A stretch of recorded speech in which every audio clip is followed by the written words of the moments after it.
What is up, guys, and welcome to a brand new series we're going to be starting up called Go Time. It's going to be all about Pokemon Go, and I don't know what it's going to turn into eventually, but right now it's just going to be speculation, rumors, and news about Pokemon Go, and I'm very hyped to get started talking about it, so let's get right into today's topic. So I have a few ideas on how they're going to be implementing this into the game, and I just wanted to share with you guys how I think it's probably going to happen, and then how it might happen, and then how it might happen if they decide to actually go with a full GPS integration on pretty much everything and sort of copy and paste a lot of the functionalities of Ingress into Pokemon Go. So let's get right into that. First off, we have the one that I think it's most likely going to be, and that's just kind of a secondary screen that doesn't have any actual GPS integration into it, that you just can go to. You have like two little spots where you can put certain Pokemon and you can take them out at will. They'll probably level up based on actual like steps in the real world,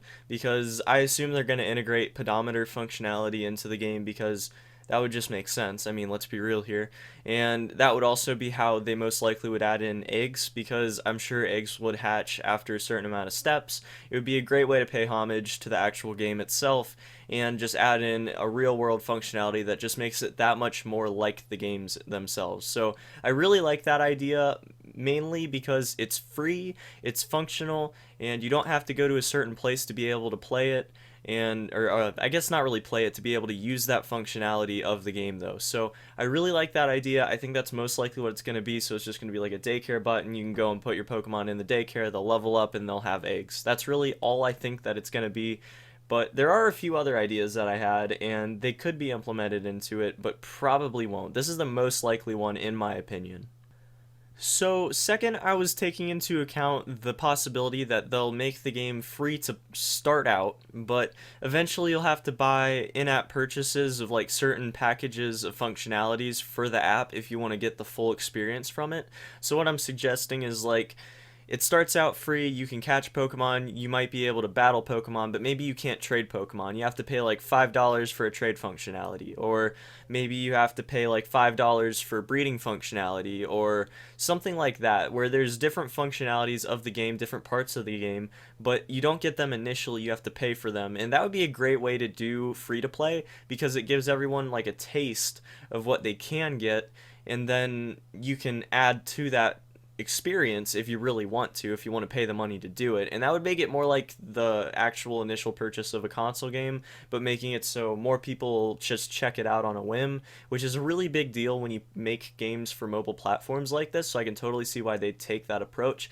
I'm really hoping that when they make in-app purchases, that that's the kind of in-app purchase they do, and they just kind of lock off features for a one-time payment. Because if it's a one-time payment and there aren't a whole lot of them, then it'll be just like buying a normal game for a console, for a PC, or whatever.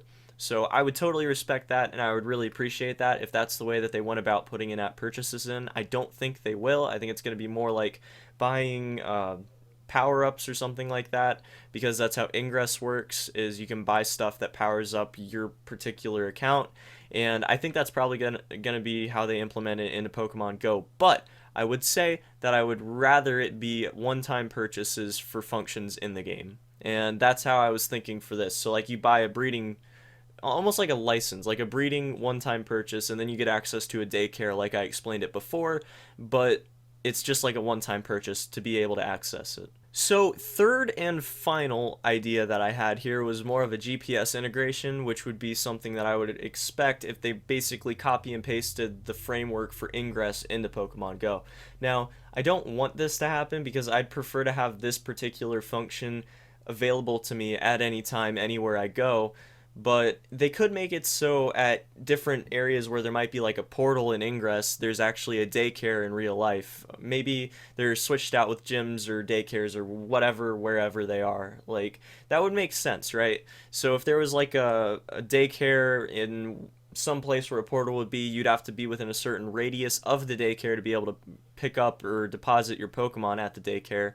And I would expect that to work pretty well, but only for people that live in a static area, that they're only in one area for a long period of time, because if they're not, then they'll never be able to use the daycares, because they're always traveling and they'll never be in the radius to pick them back up. And I think that's a little important to take into account because you're trying to pander to a demographic that travels. Like, you're going for the people that are going around places that are older, but they still want to play Pokemon because they're nostalgic from their childhood. And I think that's what they're really going for. That's the demographic they're trying to look for with this game. So it would make sense if it was available to you anywhere you went, everywhere, all the time, because you always want to have something to be able to do on mobile games like this anywhere you are. And if you're going to lock off content other than maybe gyms, because that kind of makes sense, based on where you are or how often you go to a certain area, then you're just kind of throwing away the demographic you're trying to get access to. And I think that's something that they're probably going to take into account. I doubt this last option, this last idea will happen, but I could see it happening if they just copy and pasted a lot of the framework from Ingress into the game, which I don't think they'll do because they've had a lot of funding. I mean, let's be real here. They have had a lot of funding for a small studio, so I would expect it to be pretty top notch. So, with all that said, I would say it's probably going to be a combination of the first and the third one, maybe some sort of GPS integration into a daycare system. But I will say this, that I would say without a shadow of a doubt that I think that they should add in a daycare functionality and a breeding functionality, and I think that they will add in a breeding functionality. Maybe not a daycare functionality, but I think a breeding functionality is pretty small to ask for and most likely going to happen. And that's going to be about it for this one, guys. If you enjoyed this video, please drop me a like. I'd really appreciate it. It helps me out a lot. And maybe a sub if you're new to the channel and you want to see more Pokemon Go content in the future. I'm going to be making lots and lots of Pokemon Go content, speculation and rumors and news leading up until its release, and then further I have tons of ideas for content afterwards, so I'm pretty excited for that. Hope you guys are as well. Until the next video, hope you have a fantastic day. Peace.